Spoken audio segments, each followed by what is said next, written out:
hindi pa ako masyadong ano no, nagbago pero nagsisimba na ako every week noon doon sa ano para suporta doon sa choir sa kanila. Ngayon, 2 years lang ako doon, lumipat naman ako sa Yamato. Kaya ako nalipat dyan sa Yamato St. Michael Church. Kasi noon, nag-test na yung mga choir doon sa Yamato. Tapos kulang sila sa babae, kinuha naman nila ako. Nagustuhan ko na doon sa Yamato kasi nga nagkaroon naman ako ng problema doon sa Atsugi. Kaya lumipat ako dyan sa Yamato Catholic Church. Na mula nung lumipat ako dyan, yung unti-unti na ako nagbago kasi noon talaga, ano ko yung kung ano-ano lang ginagawa ko, lakwatsa dito, era dito, shopping dito, kung ano-ano lang ginagawa ko, wala talaga sa ano. Nung napunta ko dun sa St. Michael Yamato Catholic Church, unti-unti ko na nabawasan yung mga ginagawa ko na alam ko naman na hindi tama, na talagang mayroong nagagalit sa akin dito kasi ganyan talagang mataas talaga ang pride ko talaga noon, talagang pag may nagkamali sa akin, talagang hindi ko binabati talaga. Talagang matigas ka rin kung magalit ka. Talagang ganun talaga katwiran ko noon. Pero ngayon, hindi nagbago na ako ngayon kasi ang katwiran ko kasi ngayon, kung mali yung ginawa mo sa akin, okay, dyan ka lang, yan ang gusto mo, hindi naman ako magdadala, ikaw eh. Basta nandito ako, kung anong gawin mo sa akin, okay lang. Basta yun na yung katwiran ko ngayon. Hindi katulad noon na, ang katwiran ko noon, ayaw mo ba sa akin, di ba? Magalit ka ba dyan? Basta ako ito, ganyan. Ganyan lang katwiran ko noon. Talagang, sobra talaga taas ang pride ko. Kahit sa boyfriend, ganun din ako. Pag nagkamali talaga isang decision, sugi talaga. Hindi talaga ako kailangan pagpaliwanagan.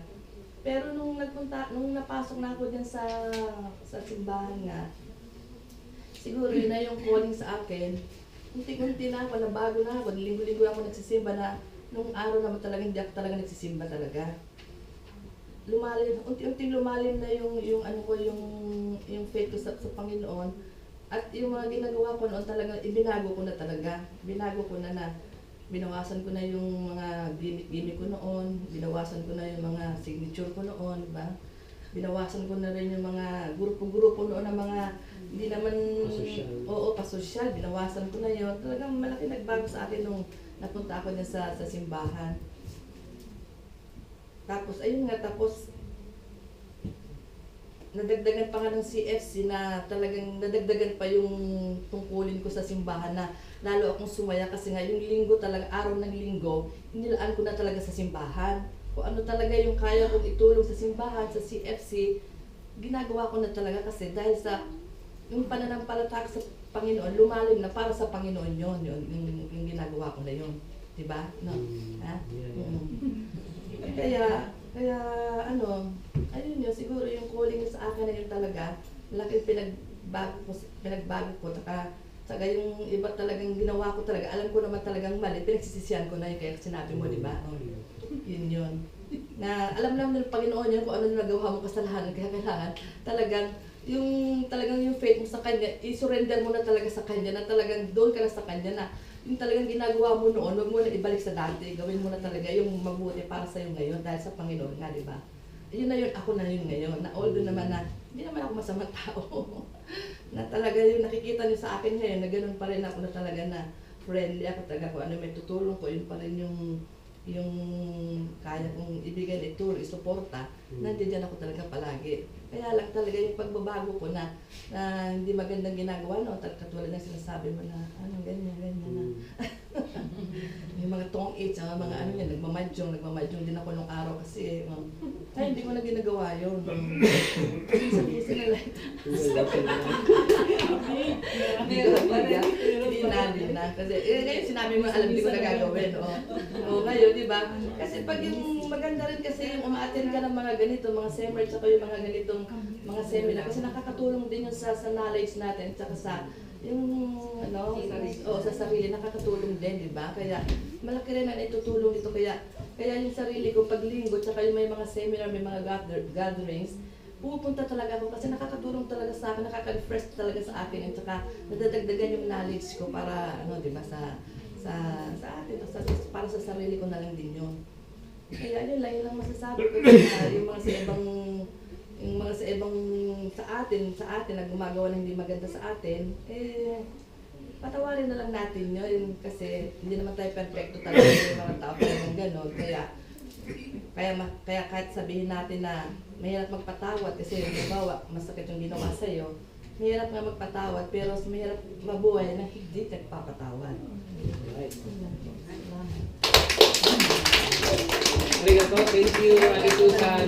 Parang ang galing, di ba? Kung yung feeling ni Ate Susan na magiging masaya ka para pag nagpapatawad ka, magiging masaya ka pag nag-serve ka sa ibang tao. Parang sino ba tong mga tao na to na bakit sila masaya sa ganitong event, di ba? Kala natin pag sa Diyos is boring, nakakaantok, di ba? Pero pagka nag-serve po kayo, sobrang saya ng feeling na meron kayong natutulungan na tao.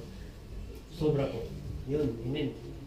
So, as a conclusion sa to ko, so, Jesus already sounded the call to repentance and faith 2,000 years ago, di ba? 2,000, ano yan after death yan, di ba?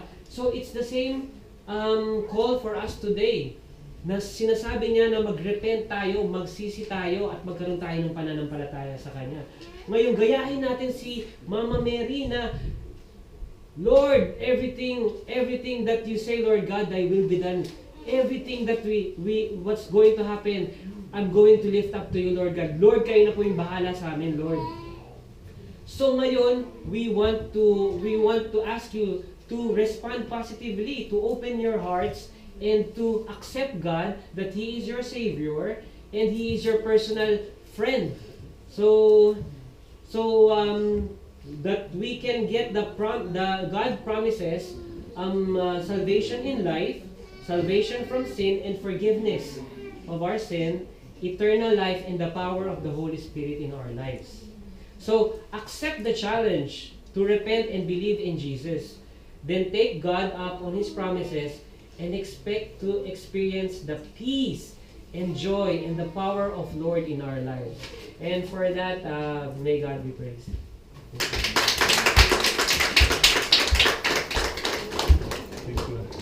Thank you.